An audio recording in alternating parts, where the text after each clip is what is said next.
better understand it like this. Let's say you drop a coin from the top of the Prudential Center in Boston. The coin will accelerate as it falls to the... Welcome to AHA, A Human Among Humans, which is part of this hour, which is the God Talk, guys. It's my part, the half. It's one of my goals, and Mack is helping me immensely to learn to be a human among humans. And how am I doing that? By being such a wonderful person.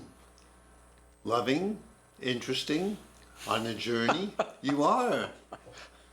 And bearing with me, you might have noticed I do things that are sometimes very... Yes. Yeah. That I can agree with. I am bearing you. And I'm getting better. I haven't done that for at least a month or two, right? You're a loving burden that I bear. Yes. I'm going to start with... Oh, which story I might do? Well, would you want to pick one? An emotionally disturbed boy trying to escape his school when I was his counselor, or a boy doing something wrong, breaking a lamp, and trying to avoid being hit. So, both involve a boy. Yes. Would that boy be you by chance? I identify with both boys. I could tell both stories if we Do tell both. Wow. Okay, but tell both stories. And you can interrupt after each one. Okay, but during the stories, it's like, shut up. I'm not sure you're good. Actually, you can interrupt with one sentence questions anytime. Okay. Because you're a very good actor.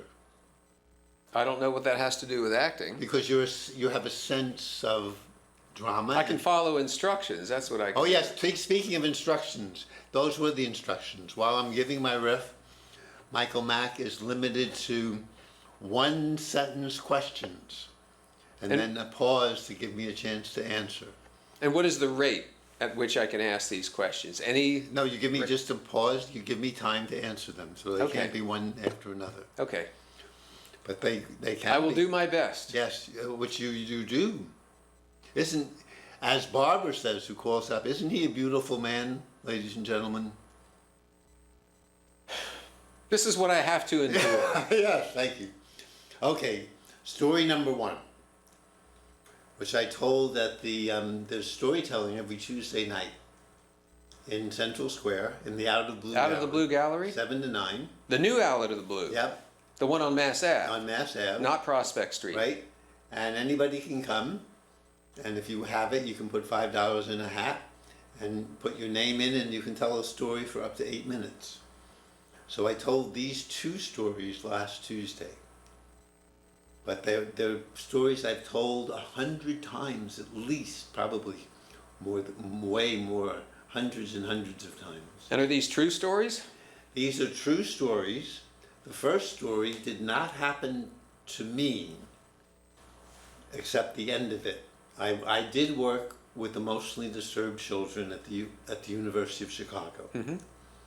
And I was fired by Rudolf Bettelheim, who was the head of one of those places. You were fired by it? As soon as he heard that I didn't think John Kennedy was necessarily killed by just Lee Harvey Oswald, he fired me. At my first week there, he said, you have too much conspiracy in your mind.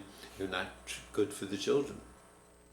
So then I worked for another... What year was that? This was 1963. Okay. Then I worked for a neighboring school for emotionally disturbed children where he was just the consultant and he didn't mind. So my first girlfriend's older sister told... Is this the story now? Yes, just about. Okay. It's still preamble. Told this story to me about people I was working with, another counselor at this institution for emotionally disturbed children. And for reasons I have finally understood, I so identified with this story and told it so many times. And the first part, as if it happened to me, but it really happened to one of my co-counselors. But you told it so many times it became your almost, story. I had to remind myself yeah. that it wasn't me. That's a very important point about storytelling. Yeah. If you tell a story long enough, it becomes the truth. Yeah, yes, but I still remember that this didn't really happen, even though it's very vivid to me. And I finally understood, telling it this last month, why I have been telling it so much. Oh, And will you share that with us? Yes, yeah. Okay. So Tommy was the best athlete. Not his real name. Yes, Oh, but this was 50 years ago. okay. I hope he's still around. Tommy And was, watching. Yes, Tommy was the best athlete at the school for mostly disturbed children and played center field. We had a big park in the back, a yard for softball. And he decided to escape. And he started running for the stone wall around the outfield to get away from the school for mostly disturbed children. And I might have helped him escape if I wasn't the counselor. But it was my job as a counselor to stop that. So I let my job override some part of me that wanted him to get out of there, you know. It took me a long time to discover there might be a very little distinction between the people in the school for mostly disturbed children and the counselors. We were young then too, in our young 20s.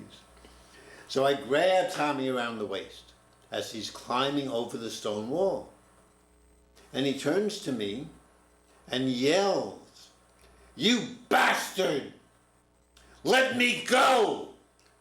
Let me go!" And I grab him tighter. And as he's screaming at me, a gentleman with a suit and tie is walking on the other side of the stone wall on a Chicago street.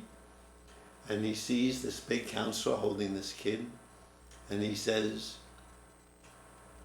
"Leave that child alone."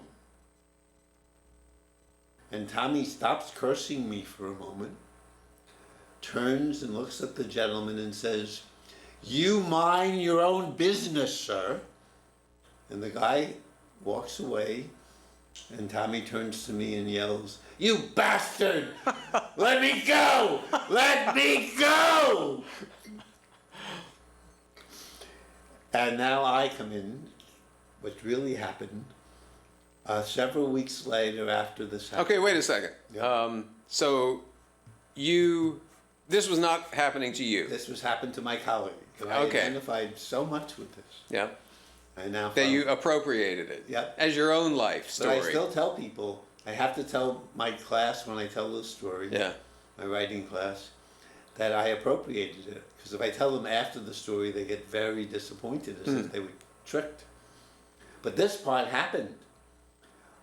Weeks later, Tommy comes to me and says, "Michael," Comes to you or comes to your comes colleague? to me, To you? me, really, Okay. me, yes, and says, "Could you come into the classroom with me? There's no one there now." And I walk in, and he says, "Promise not to tell anybody." And he takes out a notebook and says, "Look, don't tell anyone. I'm learning to read and write."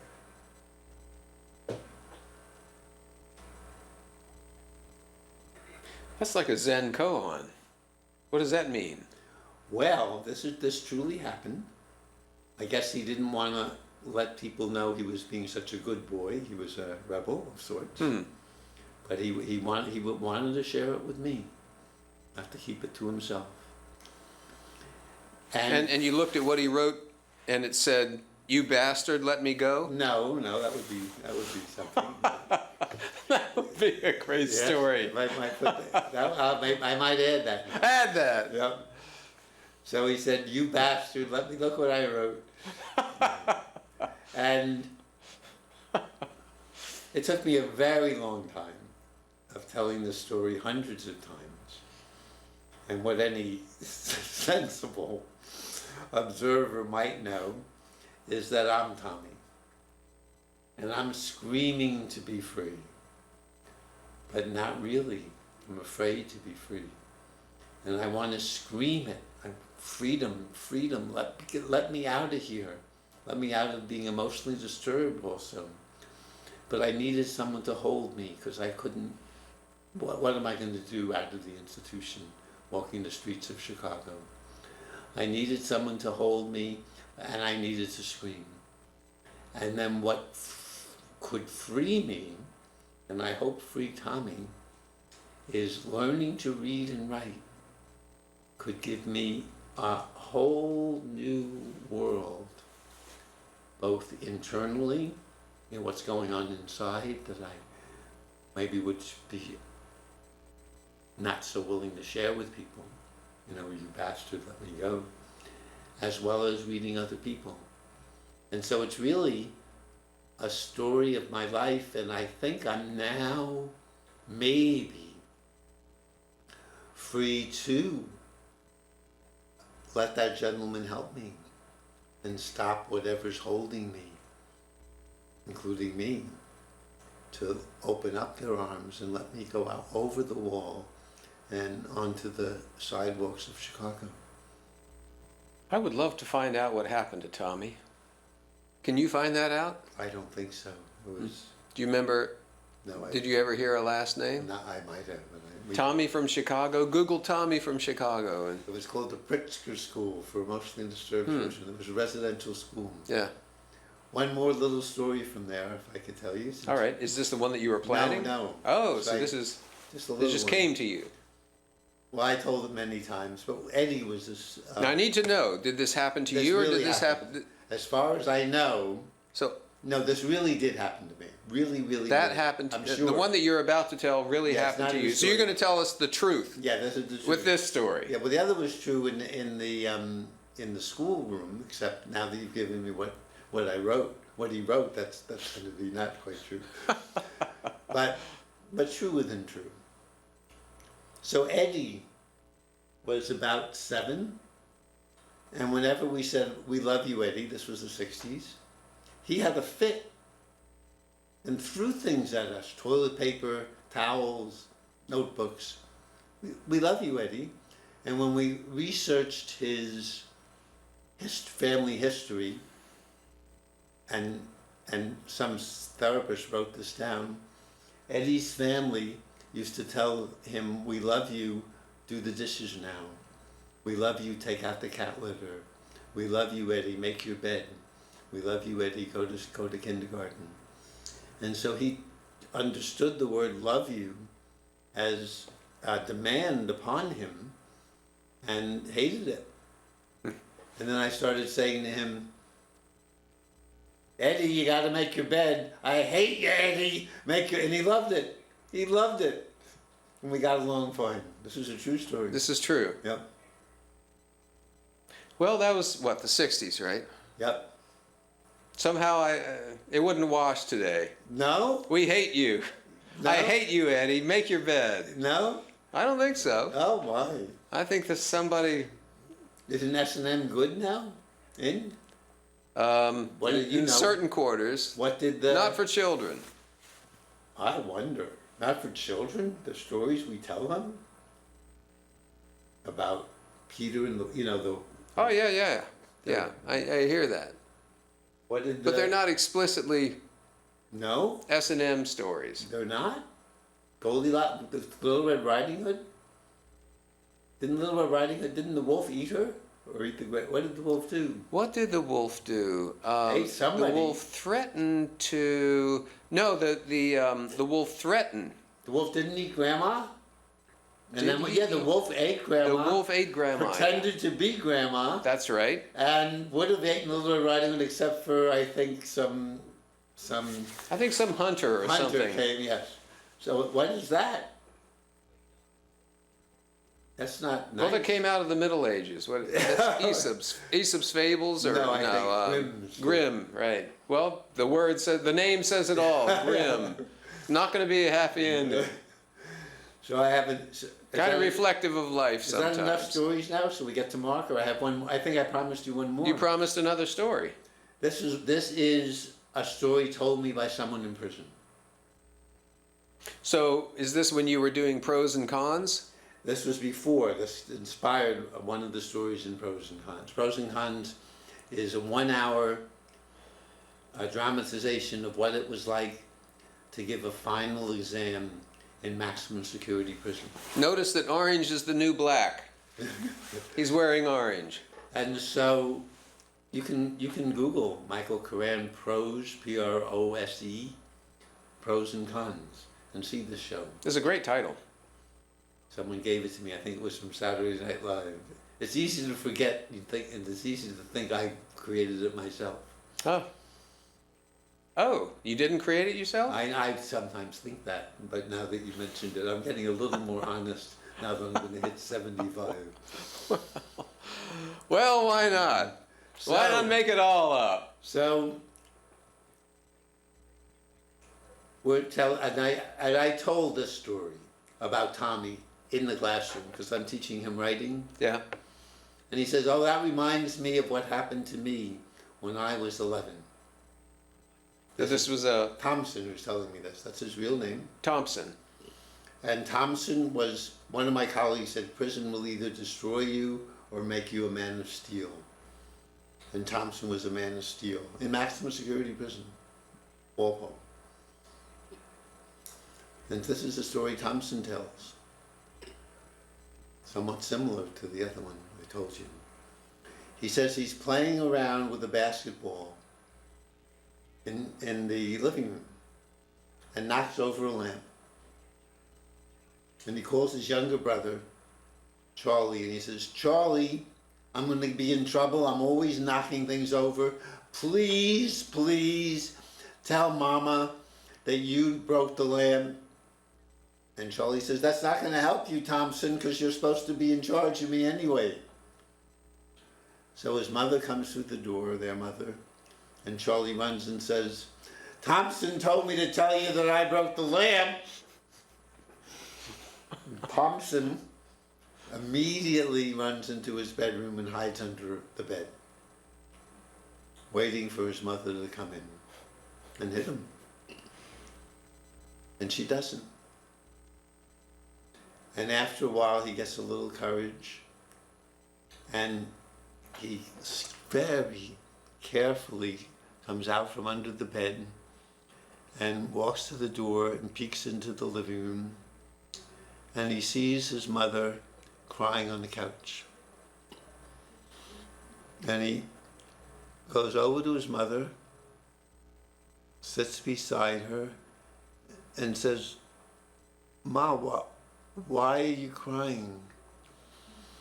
And she says, "I'm a lousy mother. I taught my boy to lie to his mother." And Thompson thinks for a moment, and then he says, "Ma, I don't want you to cry. I'd rather you hit me than cry." She thinks for a moment, stretches out her arm and says, "Ah, you're a good boy, Thompson. You warm your mama's heart," and gives him a slap.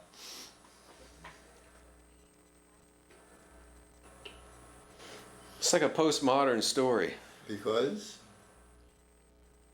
what's better than the 60? I'm improving apparently. Postmodern because Well, the way that I think of it, postmodern sort of like does away with more traditional happy endings. At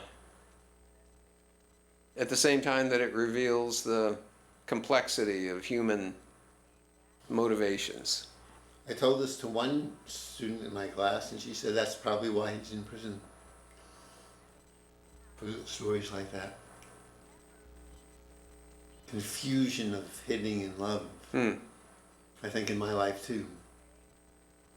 When I think I tell this story I was continually hit by my mother. And tried Where were you hit? everywhere. Head, face, body, backside, feet, anywhere she could get.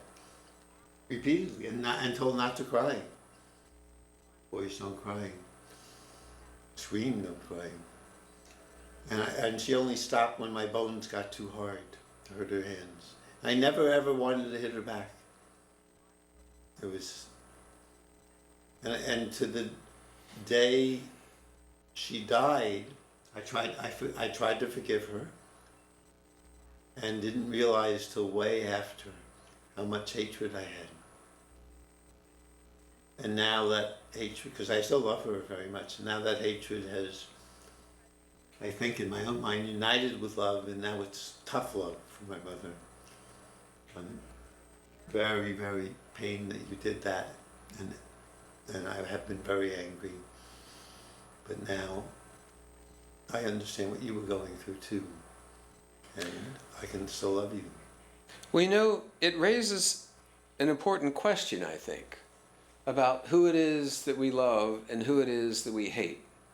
And this comes out of an experience that I had recently, where I've just gotten into the habit of daily praying for others.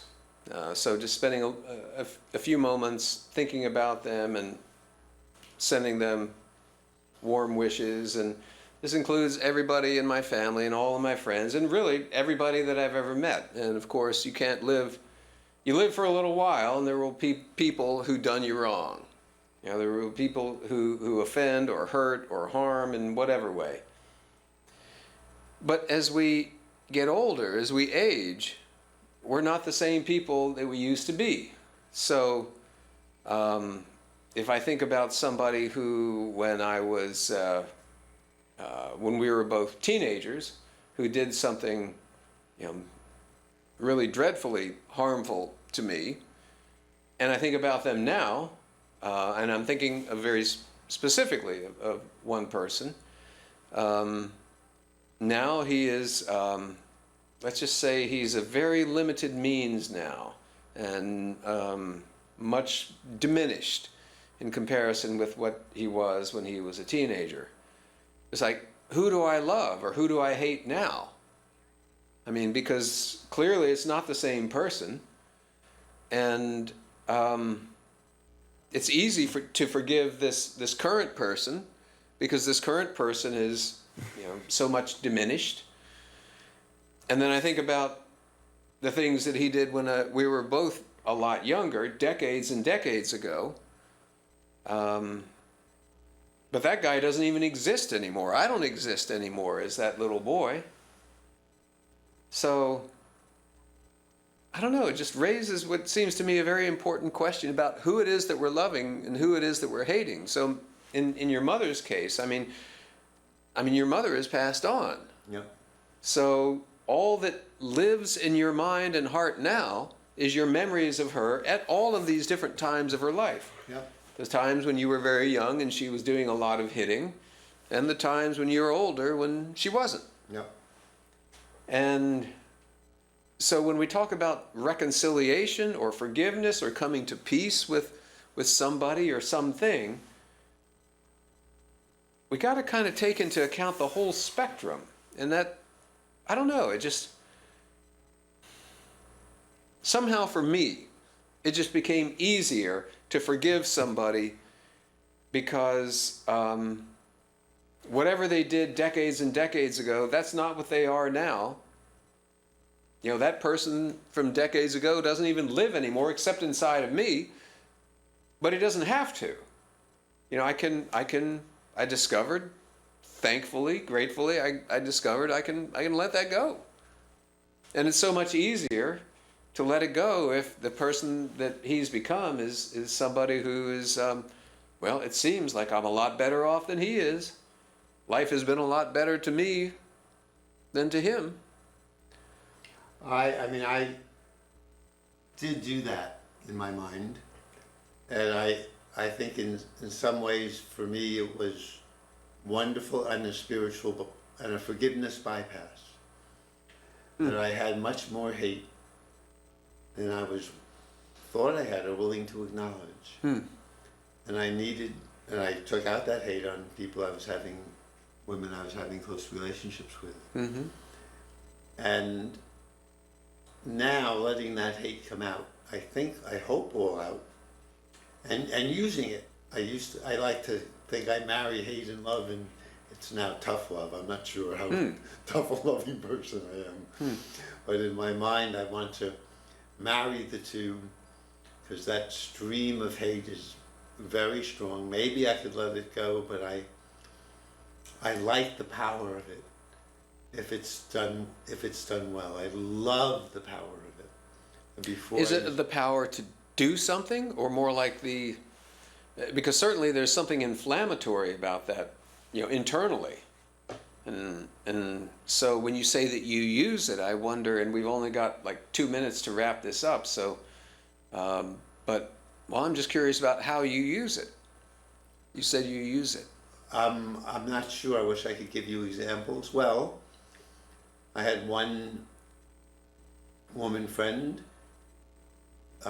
many years ago who told me she was interested in someone else. And maybe it was tough love, I don't know. I said, if that's really where you're at, okay. Whereas maybe without that, I don't know if this is an answer or not. It seemed to help me that my love was a strong love, and I could love you in spite of you doing that. Whereas without that power without a tough loving power, I would not be able to do that. I don't know if this is true. I'm only guessing from your difficult, challenging, good question. Well, we have 45 seconds left. So is there anything that you would like to say in closing about stories or any of the things that we've covered in this program thus far? I think because of your good questions, I think the second story isn't as clear as the first. The first story about Tommy? Yeah, I think I now know. Writing and reading and sharing it could help me really want to let me go and be free. Maybe, actually not. Maybe that was just a step. Actually, maybe that was just a step, but we have 5 to seconds. say goodbye now, yes.